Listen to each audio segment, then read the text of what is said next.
Buenos dias, everyone. Time check na kita. It's 12:17 in the afternoon and naka 20 hours of fasting eh, guys. So, it's time to break my fast. May chicken tinola ako dito. And yesterday, nakapag-OMAD tayo. One day a meal. And hopefully this time, mag one day a meal pa rin tayo. So, good news kasi nabawasan ako ng 0.3 grams. 0.3 grams ba? Basta, yun. 0.3 yung nabawasan sa akin. Nag-strict. Hindi pala ako strict kahapon kasi uminom pala ako ng coffee.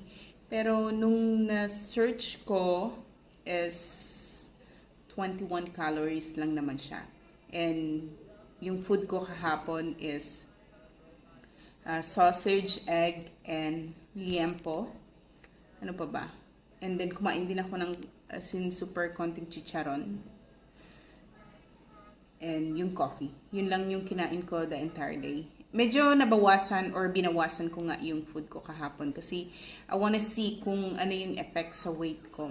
So, medyo nag-concentrate ako sa calorie deficit yesterday.